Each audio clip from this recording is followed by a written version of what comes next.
what should I do if I have the yips? The first thing I want them to do is show me your stroke without the ball. And so if they can actually close their eyes and they can actually move the putter back and forth, and then I say, open your eyes, now do it again. And they can move it back and forth without any disruption. I will know immediately they don't have a type 1 condition.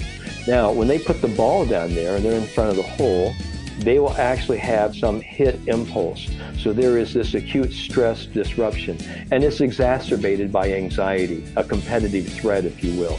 So the first thing I always tell people is, if you're suffering from the yips, quit telling yourself you have the yips. Because people say, what can I do to stop myself from having the yips?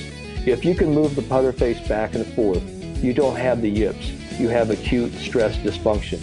You're just scared of missing. Golf Smarter, number 773.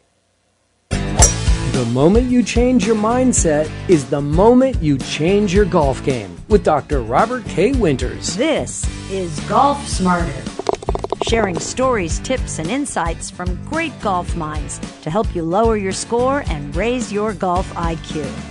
Here's your host, Fred Green. Welcome back to the Golf Smarter podcast, Dr. Bob. Fred, I tell you what, it's been way too long since the last time we've been together, and there's a lot of water has run underneath this bridge. So it's great to be back on your show. Thanks for having me back on. Thank you very much. And what's wonderful about golf instruction, mental game, especially as it's becoming more and more important, is that it lasts. The content lasts, and it stays strong forever as far as I'm concerned. And you're right, we haven't been together in a long time. I've been following you, but we haven't been together because the last time you were on Golf Smarter was in 2008, episode 151, and then previously in episode 39. But the good news is, for the Golf Smarter community that wants to go back and hear more of what you've had to share with us, those shows are both available as Golf Smarter Mulligans, number 14 and number 63. So those two episodes that we've done before. But I want to get into new stuff. I want to get into different stuff than we did then. But still, it's all about your work. Well, the first thing, Fred, I want to say this, and you have been so gracious in your time to have me on the show, is that I don't know how many you've done, 700, 800 of these. So kudos to you, much congratulations on your success. I mean, as you know, I am the confidence doctor, and nothing really creates confidence like previous success. So you have a lot of success. So we're going to talk a little bit about that. And we were talking about the longevity of tips in golf, and some of the very best tips are the most simple. I mean, such as Ben Hogan, he said the most important shot is the one right in front of you. And that's sort of leads us into the whole notion about mindfulness, being mindful of the moment, the power of the now, and how important it is for how these little simple aphorisms, these little cliches. And what most people don't realize, and you and I do because we've been in this field for so long, is that these cliches really are the $1 million secrets. It's just people don't really pay enough attention, or they don't really know what it really means to play one shot at a time, or be in the moment, or just to play your game. So these are some things when people can just listen in and get some simple advice on these golden nuggets, they can really help themselves. And that's really what I'm really glad to be on the show about. Oh, great. Thank you. You talked about longevity and confidence, and I'm very confident in producing podcasts. But but when it comes to golf, I have lost a lot of my confidence. It's a very strange feeling because in 2020, there were periods of time where I felt I knew exactly what I was doing. I knew exactly how to correct if I had an error, what to do. And as the year progressed and life became more stressful, I definitely will attribute how life became more stressful for me later part of 2020, and that included all of October. I started not only not enjoying myself on the golf course because of that stress, but I also was losing confidence. I was not sure how to hit the ball. I was not sure what it was going to do when it got in the air and why it was doing what it was doing when I didn't want it to do that. So I'm really happy to have you back on the show because, doctor, I need some help. Well, this doctor is one doctor that makes house calls, Fred. So here we are.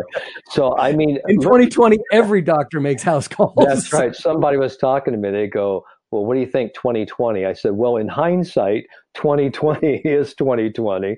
And we're always looking ahead to 2021. I'm so glad to be here, starting off the year and giving people, some very simple yet solid tips on how to actually gain, regain, and sustain that confidence. But a lot of people don't understand the abilities of confidence, Fred. And so let's talk about those. Those are the capabilities of confidence, the durability of confidence, the reliability, and also the adaptability of confidence.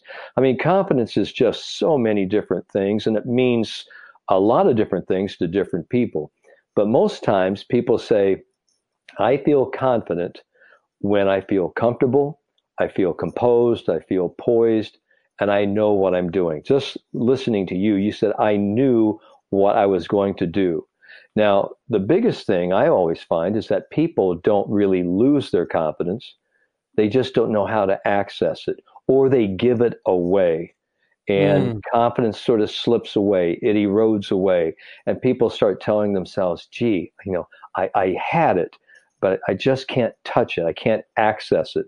So that's really, one of the things that I do as the confidence doctor, and I've trademarked myself that internationally as someone who says, okay, here's really what confidence is. Here's what confidence is not. But confidence should be something rather durable. It shouldn't be a false or pseudo confidence, and it shouldn't be conditional confidence. And I'll kind of explain that, if you will. Is that conditional confidence for many golfers is that they step up in the first tee and they say to themselves, and they make a bargain with the devil, if you will. If I can get off the first tee with confidence, if I can hit that first tee shot, if I can make that first putt, if I can make that first birdie putt or par putt, then and only then will I start, to feel confident. That's not confidence at all. That's sort of pseudo or false confidence, because, if all your confidence is based on the conditions being perfect or positive results, you're going to have a hard time developing enduring confidence, because the game, is so difficult, and you're going to have ups and downs. So one of the things I'm trying to help people with is that confidence, it's multidimensional. It encompasses a cornucopia of successful and failing experiences, and it helps one to produce a feeling of, I can do this, but it's based on belief and knowledge, and it's strongly associated with one's developed abilities and capabilities. But that's only half the equation, Fred. Confidence is also the mental and emotional strength to resist the negative influences of doubt, distress, and negative cognitive and physiological anxiety, and move towards the productive execution of a desired task. Now, that's a lot. That's a mouthful. But, really confidence is two things, for most people. It's like a right punch and a left jab. And the left jab says, I believe this. I believe I can do this. I know I can do this. And then the right jab, the right knockout punch, and this is why people love to feel confident. It's, I'm not scared. I'm fearless. I give myself the freedom to just play and do what I know I can do. And that's why people love the feeling of confidence. It isn't just mental. There's a visceral, a very deeply felt emotional feeling with confidence. And people know when they have it, and they also know when they don't. And so when you tell me, gee, I'm kind of suffering here, I'm not feeling it. It's not that you don't have it. You're just not able to access it right now. And a lot of times I think we give it away freely without really saying, I can actually attain this. And I have to just remember, to trust myself, trust my abilities, and do the things I know that work. And that's why we call them fundamentals. They're fun because the game should be fun. The first three letters of that word should be fun. And then it's it's mental, right? So it's fun, mental. So that's really what confidence Pretty is, good. Fred. Yeah, there you go. So, and that's really how we start. And so when people start talking about developing confidence, I always ask them, what is it that you do when you play well? And they will give me a laundry list of things. This is what I do. This is how I do it. And then I'll ask them, well, what do you do when things start to go south, when things aren't going so well? And they'll say, well, I'm doing this, I'm doing that. And they'll say, why do you ask? And because I say, if we can go 180 degrees of everything you're doing poorly and think differently than what you're actually thinking, feeling, and doing, you'll probably end up in a pretty good place. And that's really how you start to create that positive momentum that creates success, because you just can't tell yourself, oh, I have to be confident. I have to be confident. What you have to do, you have to create your confidence. You have to have some modicum of success, and then you build on that success little by little, shot by shot. And then the reservoir at the end of the day of all these successful experiences is a nice glob that we call enduring confidence. So success creates that confidence. If you don't have any success, I don't care how confident you are starting out, you won't be confident for very long. Confidence is always self-perpetuating. It's like trust. You always have to work on it. Yep. Let's take a quick time out. We're with Dr. Bob Winters, the Confidence Doctor at theconfidencedoctor.com, and we'll be back right after this.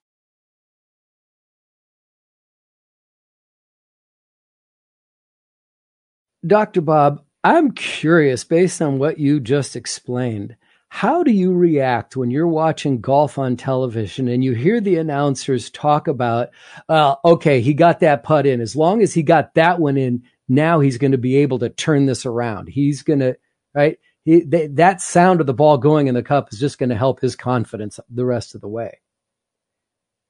Now, how do I feel about, that when I watch it? Saying that, is that true? Or are you like, no, stop saying things like that?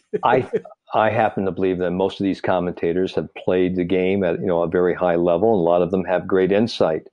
But I think when you start sort of predicting and start trying to put, words, thoughts, and feelings into someone's head, and this is really what they're thinking, this is how they should be behaving, I don't know. I think you're almost playing God, like that, because we have a real difference of opinion. I think someone like myself and the general public, when we see someone playing and they're coming down the stretch and they look cool, calm, and composed, and then the newspapers or the social media or the interviews and people go, wow, you just look like you were totally in control. That may not be, true at all. They may just be almost jumping out of their skin. But the point of it is, this is what they do. This is sort of their vocational choice. They have trained themselves to be put into a stressful position. And if you perceive it as stressful, that's one thing. We have a tendency to choke, those of us who aren't really trained to deal with this.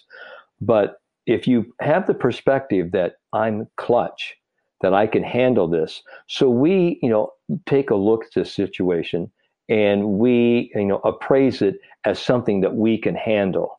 And I think, when confident performers come down the stretch, they are always looking for something to give themselves an edge. So when a commentator says, wow, he or she made that putt, that should give them, a little boost. It probably does. And if they're really thinking objectively and logically, and really not letting their emotions, take them for a ride, they would say, hey, I'm going to put that in my memory bank, and I'm going to use that as a springboard to actually create more good feelings going forward. But, for most people who say, wow, I just want to play cool, calm, and relaxed like the pros, that is one of the biggest lies in all of golf, media and golf commentating. because most of these professionals, they have nerves, they have fear. They've just learned how to get around it. And, but that's what they do. They perform with a lot of competence. I mean, mastery of their skill. They perform with a lot of confidence. And the difference really, Fred, as you and I both know, the difference between being really good and just very average in this game. I mean, it's a sliver, it's a thin curtain, because just, a missed putt here, a missed chip, a missed up and down. I mean, it may make the difference between you winning the tournament or you even missing the cut, because it just sort of creates that springboard, that safety net of confidence.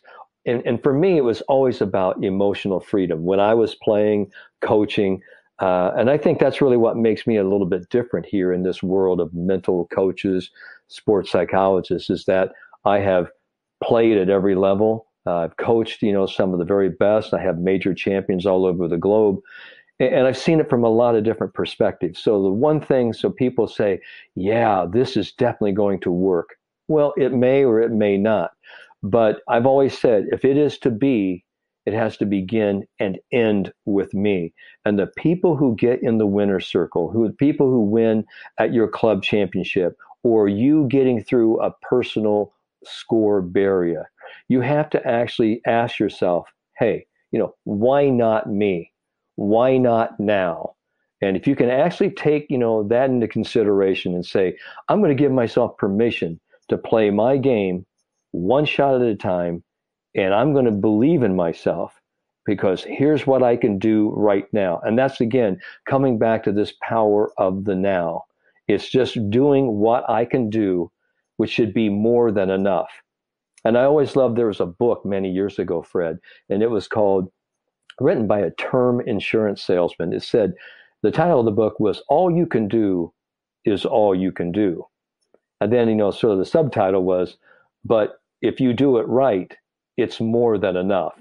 And I think that's really a great thing for all of us to go out and think and say, hey, listen, I may not have the power of a Bryson DeChambeau or a Phil Mickelson or a Bubba Watson or whoever, DJ or JT or any of these guys, but I hit it sufficiently long, I hit it accurate, and I have, certain positives in my game. Okay. And one of the things, that I can do is just play my game the way I know how to do it. And if I'm comfortable in my own skin doing that, I create not only mastery feelings, but competence and confidence. And that's really what this game is all about. It's about confidence and about execution, because you can talk all you want about momentum, about confidence, but you still have to go out and you've got to perform and you've got to execute. And that's really what I help players with. There were 3 words in the middle of that response that really caught my attention when you said a tendency to choke. Now, I never thought I'd hear the word choke coming from you. Yeah, the tendency to choke. Well, the point of it is that, let's take a look really what choking is and what being clutch is, because a lot of people kind of confuse, these terms. Choking is having the skill, and it is a demonstrated skill over a period of time that you will demonstrate some level of skill proficiency. In a stressful situation, when a person chokes, it isn't just poor performance. It is performance far below what should be normally expected of that person. And when players choke, it is debilitating. It's awkward. They look robotic. They look very awkward in their motion. Their motor control is really dysfunctional. When a player chokes, a lot of people say, well, this player is choking. Are they really choking, or are they in a novel situation, an unfamiliar situation they've never been in before? And I always tell people, well, and single people perhaps, okay, and you and I know this, and being grandparents and parents, is that, you always hear single people say, well, when I get married or when I have kids, this is the way it's going to be. And I always tell them, you have no idea what you're saying, because you're not even there. And so whenever you are in a novel situation, in a golf tournament, and you're coming down the stretch, you've never been there before, you would like to say, I have simulated, I have thought about this, but you really don't know how you're going to respond effectively or ineffectively. So when people say for the first time or first couple of times, I didn't handle it well, is that choking? For me, that's not choking. That's just being unfamiliar with how to handle a stressful situation. And we learn from that. And the feedback we get from those failings is how we really become successful. And that's why people say you want to succeed, then fail twice as much, because you're going to learn a lot of how not to fail and how to succeed. So when we start talking about being clutch, then clutch is the tendency for a performer to view this situation as challenging, not so much as a threat, but as an opportunity to perform, an opportunity to showcase what they have. And that's why when you have players in basketball, AKA Michael Jordan, he loved to get that last shot. He wanted that shot because he knew what he could control and what he couldn't. And, one of his great sayings is that, I've failed, so many times. I've taken X amount of number of shots, final second shots, and missed. And I missed all of these shots. And this is why I succeed, because he wasn't afraid of failing. And I think that's one of the big things, that, my work and, my colleagues, we help people get through, the fear of the unknown, the what if. And I'm always saying, let's not worry about what could happen, what if. Let's put our energy into what is going on now. What can I do now? And for me, it's helping players understand this zone of control. It's not this peak performance, magical mystery tour zone that so many players want to talk about. I first sort of talked about this 25 years ago. I talked about having a zone of personal control. And it had to do a little bit with proxemics about, do you control the physical space around you? Do you control the mental and the emotional space around you? And if you think about this zone of control, that also leads to perceptions of controllability, which is synonymous with perceptions of confidence. So when we start to control and we start to have control over our thoughts, our attitudes, our time, our routine, how we want to respond, to expectations, to others, we now can really take control of what is. And once you start taking control of the moment, and that's why people say get into your routine, it's one strategy to help you gain control of what is. And once you start doing that, now you can actually allow that talent that you have been practicing, that you have developed, to really come forth. And I think that's really what the great performers do. They give themselves permission to actually tap into that developed talent, and they say, this is what is, this is what I know I can do. All right, just give me the opportunity and let's go. And here's something I know I can do. We'll be back right after this. Cheesy.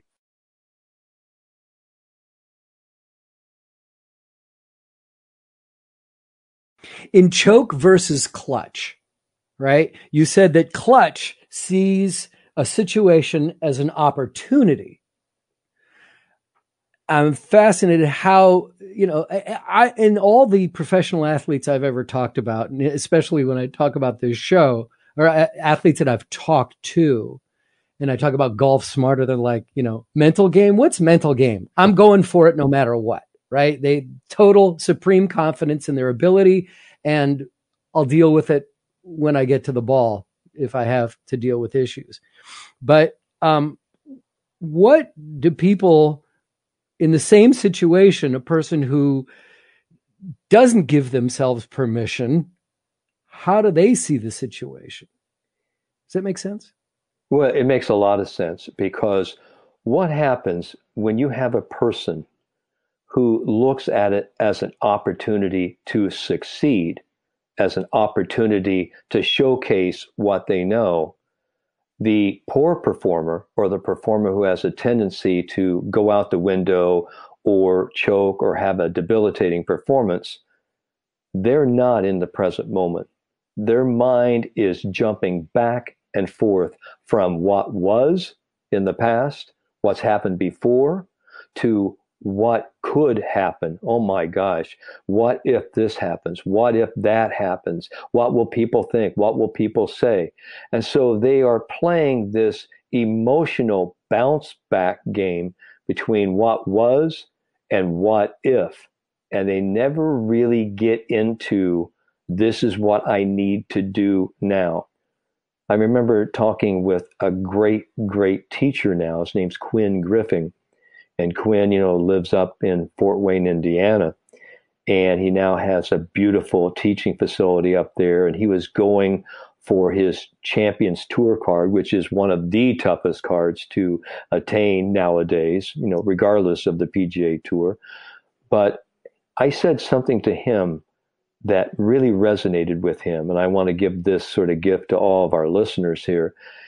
And I said, the confident performer, and I said, that's what you're searching. You're searching for that performance edge. The confident performer always looks at any situation and says, these very simple words: I can handle this. And he wrote that down. I remember we were at a restaurant. He wrote it down on the paper, on the table, that lined the table. He goes, I can handle it. I can handle it. Because when you say, I can handle this situation, I'm going to hit this shot, watch me. It sounds almost like when we have our children, when they're really young, and they're not filled with fear. They're not filled with doubt. They're not filled with trepidation. They play childlike.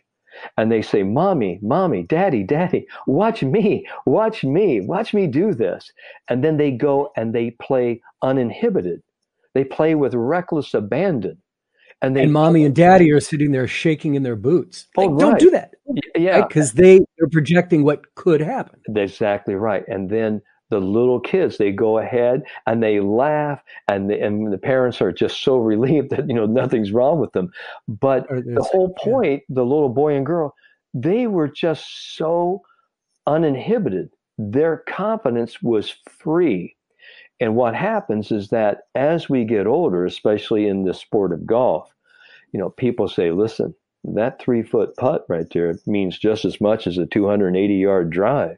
You got to be really careful. So we almost learn to be careful and to play with, deliberation, to play with doubt, and we aren't freeing ourselves. So when we start talking about let's go play, I always use play as an acronym.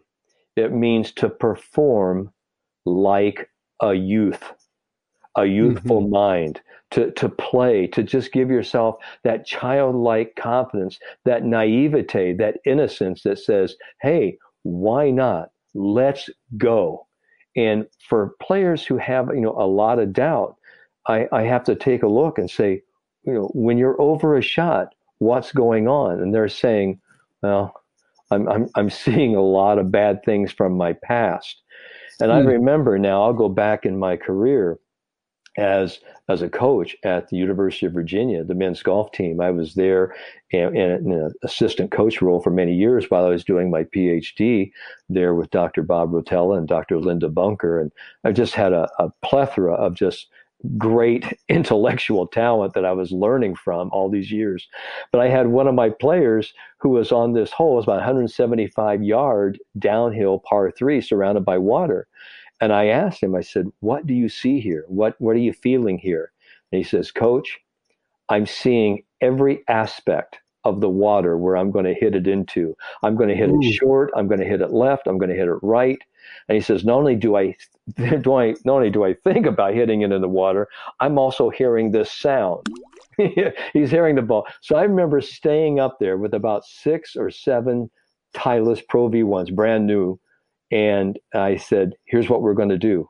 We're going to actually learn to hit this green. We're going to develop some competence, some mastery, and I will be here. So before we step in, I want you to understand this is a new, novel situation. I said, you're letting the past dictate not only your present, but also your future. I need you to get into this shot right now. This is a new situation. I said, I don't care if you've hit 4 balls in the water. This isn't the 5th ball.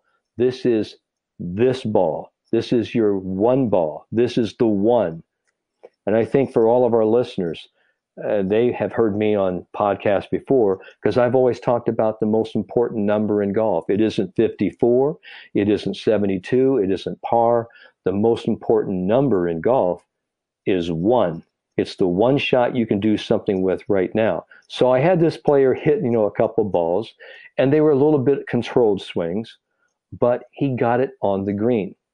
And then on the 3rd, 4th, and 5th balls, you could see, the momentum. You could see the positive momentum. You could see the well springs of confidence starting to build. Why? Because he got through the doubt. He got through the anguish, and he was creating a new present and also hopefully a new future because he wasn't living in the past and taking his trash from all of those shots, all of those days, weeks, months of coming into this golf hole. I've even had, players, I remember going to Elyria Country Club years ago to do a scholarship fundraiser for Jack Nicklaus for his scholarship organization there. And there was a player there who said on this one hole when he died, he wanted his ashes, when he was cremated, his ashes to be buried along this hole because he suffered so many defeats on this hole. He even had, I think, the 13th hole as a license plate. So a lot of people really create, their own little hell on earth with, the way their mind goes. So that's why we say, and that's one of my trademarks is the moment you change your mind, you change your game, because the moment you change your mind about the things you think about, those things you're thinking about, start to change as well. And I wish I could take, sole proprietorship of that, but that came, originally from Dr. Wayne Dyer. He said something about that, and God rest his soul, he was a great influence on me and my life to counsel people. And I heard him say something about that, about change. And he said, that's why it's so hard to change a golf swing. That's why it's so hard to change your attitude, because human beings really don't like change. And that's why I've always said, the moment that you change your mind, you change your game, because your hormonal structure, your neurotransmitters, everything in your body changes, either good or bad. But the choice is up to you. So you have to choose wisely. And I always want to remind people that a negative thought, a negative feeling never produces a positive result, ever. And thinking positive and acting positive and being optimistic at least gives you the chance to find out how great you can be. So what is more dangerous from the psychological standpoint, from your perspective here, the could or did, as far as what gets stuck in your head? This could happen, or, oh, this has happened before? Well, I think, or are they equally dangerous because you're not in the moment? Well, I'll tell you what we have to understand, through all of the neuropsychological testing and, even looking at, different EEGs and being around some of the best exercise physiologists in the world, one of the things I found is that negativity, bad thoughts are much stronger than good thoughts. Bad is stronger than the good. That comes out in the professional research loud and clear. And emotional scarring, something psychological or physiological trauma, it leaves a scar. It leaves, a scar on the brain. It embeds itself in, the subsurfaces, of the cerebral cortex. So one of the things that we have to understand is what happened We have to be able to put closure on that and say to ourselves, okay, that did happen, all right, but where am I right now? And what is going to happen? Well, I'm not going to worry about that. I love what Albert Einstein said. He goes, I'm never going to worry about the future because it'll get here soon enough. And if I take care of today, the future tends to work out for itself. So I always talk about, what was and what if. And again, it comes back to what is it that I have control over now? But so many people, Fred, have a hard time releasing their emotional baggage. And a lot of players, a lot of golfers take their trash. And it isn't just, today's trash. It was last week's, last month's, and years of garbage with them, to, the putting green, to the tee. And I think that's really where all the fear, the embarrassment, and all the scar tissue, it just shows up again and again and again.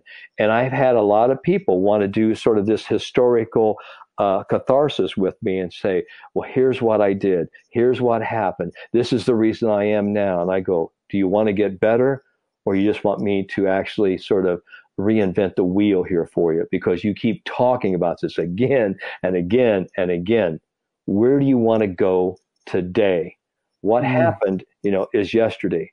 What is now is where we can go. And that's really why I don't really have to go back into a person's past. And I think that's why golf psychology, sports psychology is so effective for people, because we don't have to hear all of the drama. We don't have to hear all of the stories, all right? I'm just asking, where do you want to go? What is it that you want to do? And are you ready to start now? Because now is the time you can take ownership and creating a whole new mind, a whole new game for yourself. Wonderful. We're with Dr. Bob Winters at theconfidencedoctor.com and drbobwinters.com. And as I mentioned earlier, he's been on Golf Smarter multiple times. That has been re-released as a new episode, if you will, on Golf Smarter Mulligans 14 and Golf Smarter Mulligans 63. But I want to share with you what Golf Smarter Mulligans has got this week. Now, with Golf Smarter Mulligans, we talk about going into the archives to hear episodes starting from 2005 that are just no longer available on any podcast app. But from 2009 to 2016, we actually had exclusive Golf Smarter for members only episodes every other week. And if you didn't go behind our paywall, even those who've been listening for free since the beginning, then you've not heard any of these episodes. Actually, the members only format didn't work as well for either of us as having commercials in the show. So I think we both agree that having these ads are better than one more paid online subscription. Anyway, this week on Golf Smarter Mulligans, we present a great members-only episode with a teacher that has had a lot of listener requests over the years, and that's Marc Solomon of Golf Made Simple. You can improve your swing, but that doesn't mean you're improving your score. There's a lot more that goes into it. It's about understanding your ball flight, understanding your misses. It's about understanding how to read the golf course. They don't just put bunkers out on the fairway for the hell of it. They put them in strategic positions because they know that most golfers are trying to go down the middle.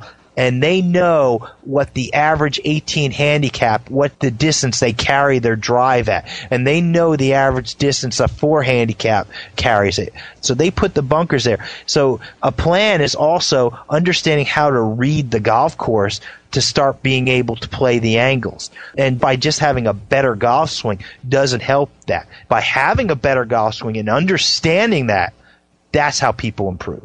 And that's from episode 89 of Golf Smarter Mulligans, featuring Marc Solomon of golfmadesimple.com and the Golf Made Simple golf schools that still happen regularly all over the world. Episode 89 is being released in 2021 on January 1st, this Friday. Both Golf Smarter and Golf Smarter Mulligans are free and available wherever you get your favorite podcasts. Please subscribe And when you do, you'll be notified immediately when a brand new episode of either has downloaded to your favorite podcast app.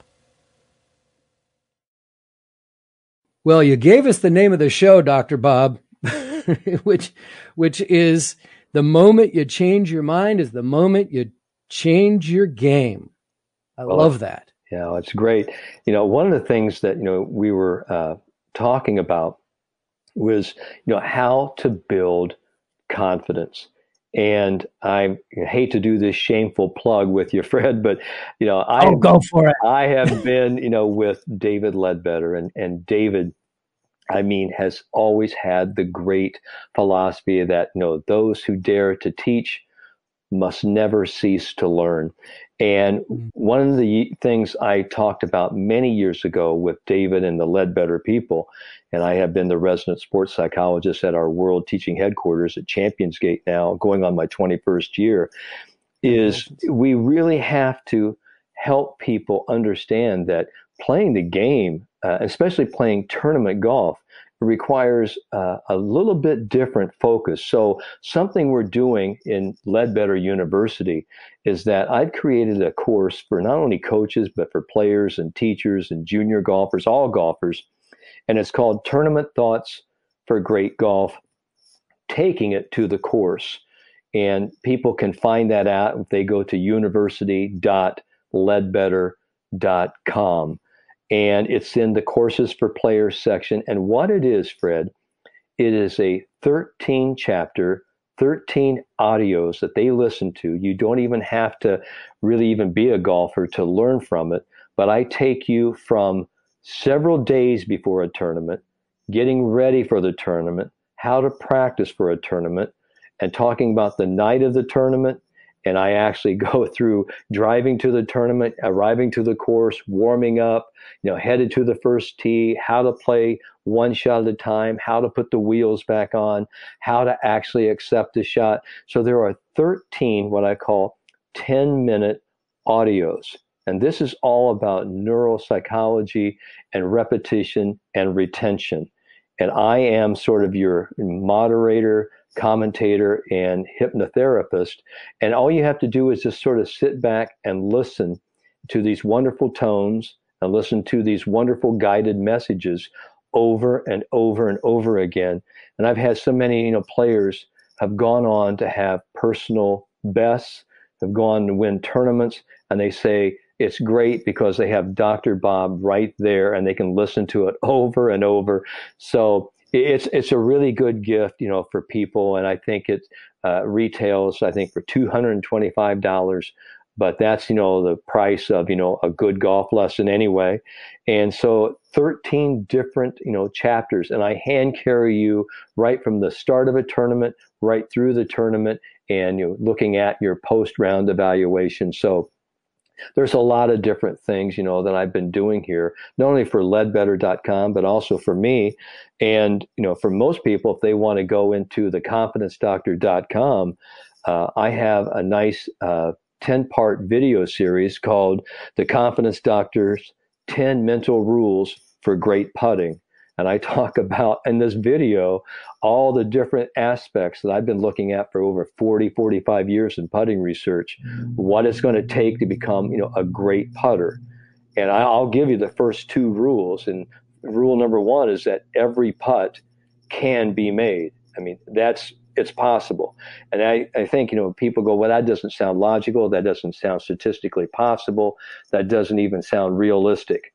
But I love what I heard Brad Faxon say just a couple of years ago at one of our PGA national seminars. He said, if you want to be great at something, if you want to be great at putting, you want to be great at golf, you want to be great, at statistics, you've got to give up the whole notion of being realistic.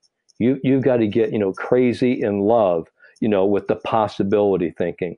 And so that's really what I have been, really involved with is, putting and possibility thinking. Is it possible that every putt could be made? Yes. And for me, the only putt that couldn't be made is the green where the green superintendent didn't cut, the putting cup into the surface of the green. Because, and if you think about that, every putt can be made. I remember talking with Mark McNulty, even Brian Davis, Brian Gay, people who I've had, great conversations with in the past, who are all great putters.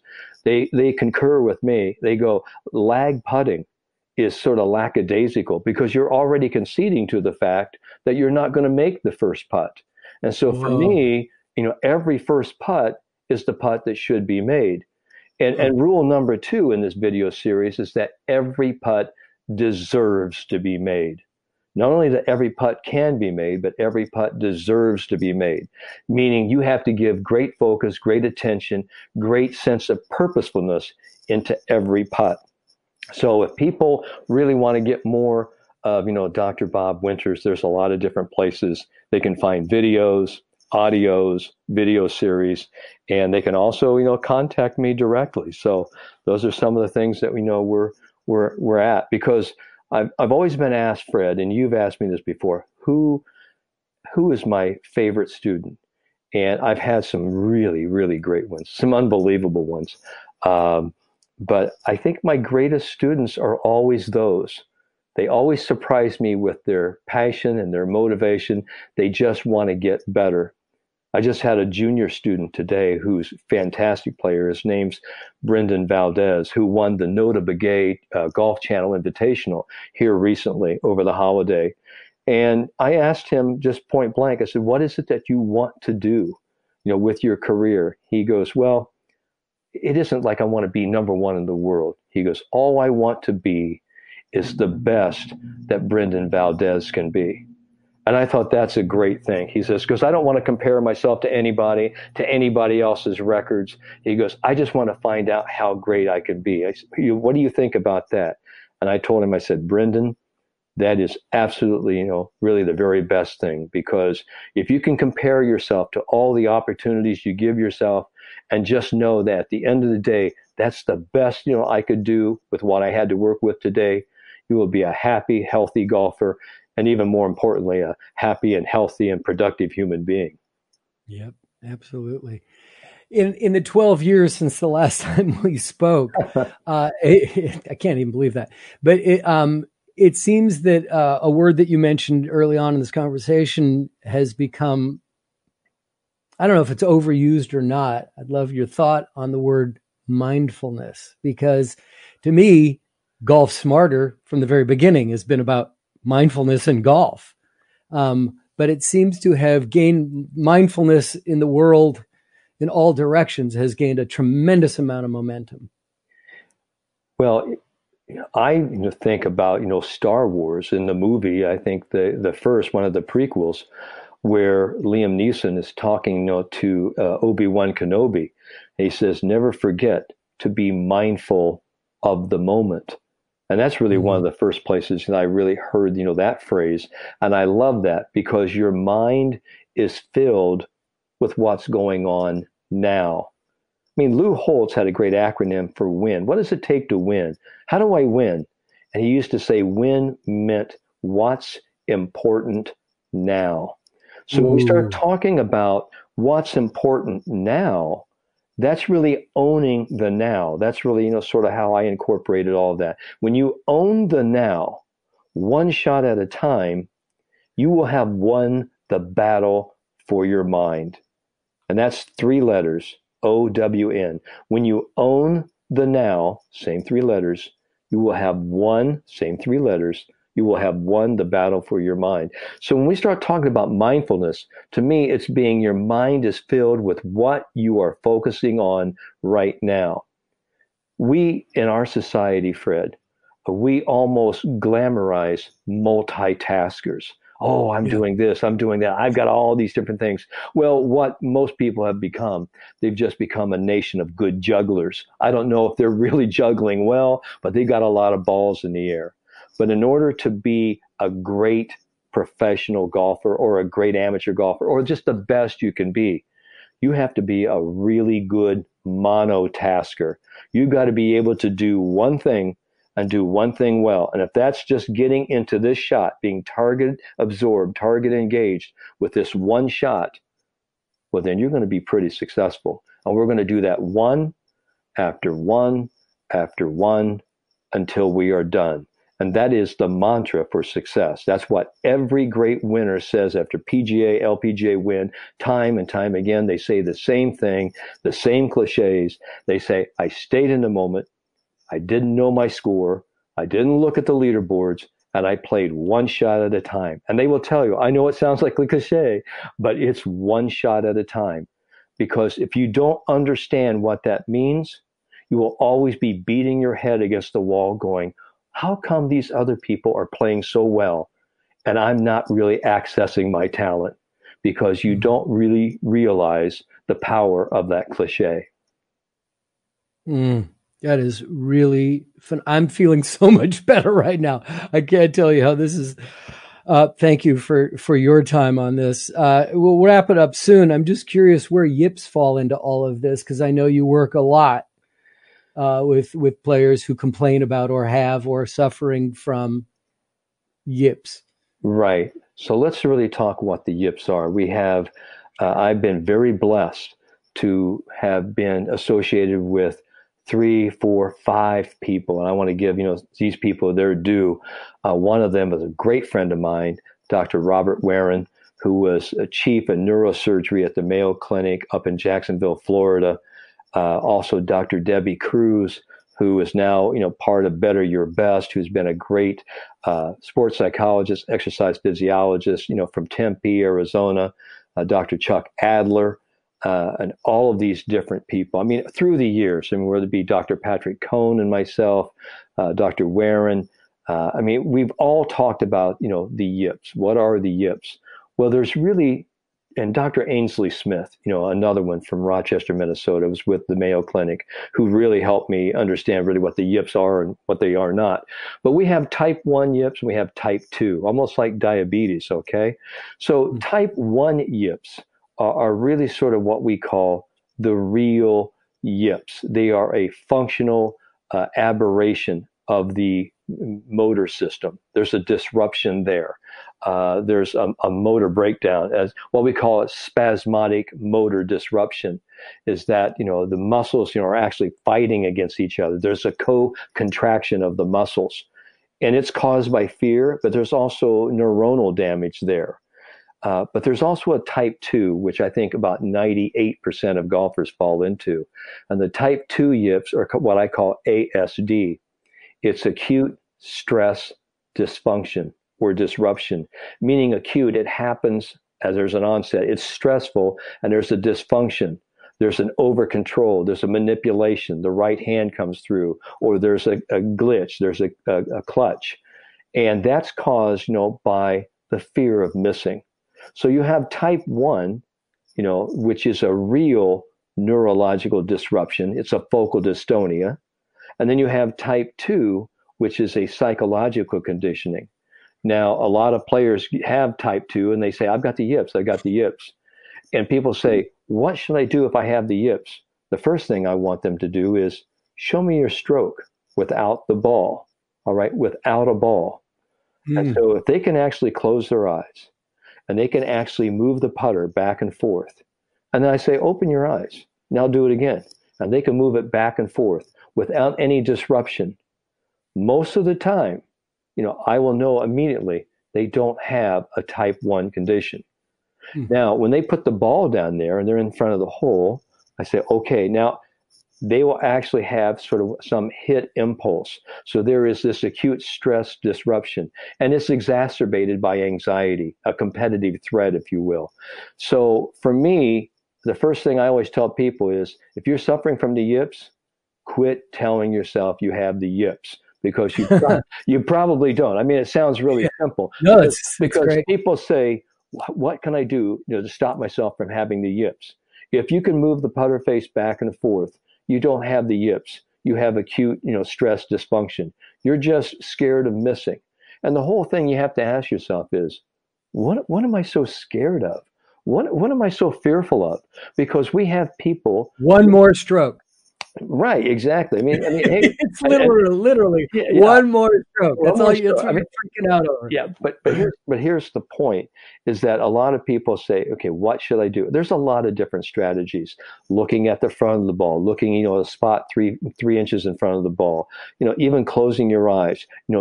Placing your hands differently on the club. Even just having a different, motor feeling on the putter head, will help. Changing putters, changing positions, postures, those are all temporary. And I remember Johnny Miller said the acronym, it's WOOD, WOOD. It only works only one day because the brain is always looking for novelty, all right? But the point being, I think it still comes back to one's conception. Do I really view myself as a yipper? And if most people, and that people who come to me, they go, am I a yipper? Do I have the yips? And I go, no, you don't have the yips. You don't have a focal dystonia. What you do have is a severe fear of missing. And now we've got to get you more into the process of putting and actually hitting the putt solid and finishing rather than fearing missing. So it's where we put our priorities. It's where we put our mind, because if you direct your mind to a positive, purposeful function, you are now in the is versus what was or what could be, because that's what happens in the yips. You have a person whose mind is taking them for a wild roller coaster ride into the past, into the future of what could be and what was and what if, versus I'm just going to do this and this is what is. And that's the difference between yippers and what you should be able to do about it. Absolutely amazing. Dr. Bob, it has been so great to talk to you again. Thank you so much for helping me wrap up our 15th year of Golf Smarter. It's so great to have you back. You've given me so much insight and help that now I want to go out and play golf. Well, fantastic. If I have done that, then I have given you the greatest holiday gift of 2020. And I just want everyone who's listening to understand is that, hey, listen, this is a tough year, but we've got, better times ahead. And I'll tell you what, if you've had a good golfing year, let's make 2021 even better. And always remember that the moment that you change your mind, you change your game. Thanks so much for having me on, Fred. Okay, so I know last week I mentioned that this would be our 11th kind of annual Matty B Awards, skewering this past year's PGA Tour season with comedian and TV personality Matty Blake. But a few hours before we were going to record, I received a text message from Matty B that there was a medical emergency that needed immediate attention. So hopefully all will be fine very soon, and we'll get to hear his consistently outrageous take on the 2020 PGA Tour season soon. That's all I can say. Stay tuned.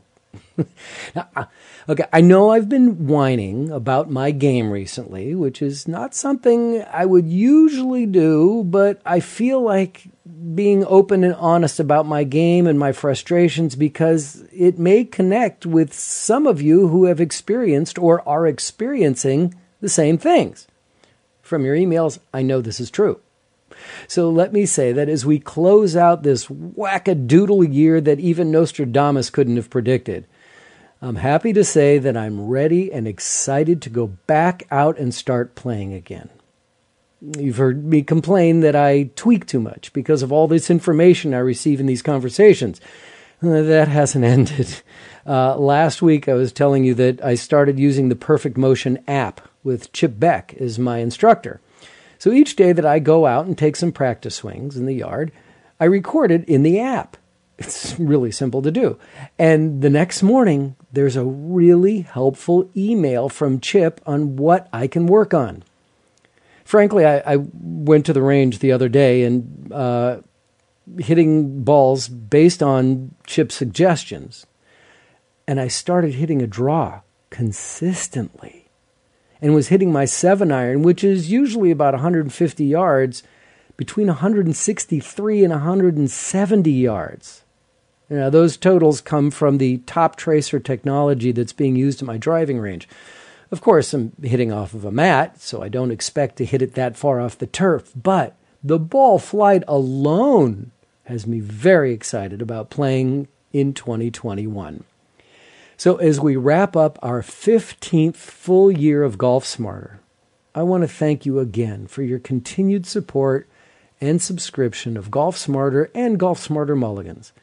This has gone from being a fun educational experience for me to a global community of golf buddies who share their successes and frustrations. Hopefully, you'll continue to join me through the year as we progress on our quest to become better, smarter golfers. If you have any questions, comments, or suggestions on what you'd like to hear on an upcoming interview, I'd love to hear from you. Just click on the Hey, Fred button at golfsmarter.com.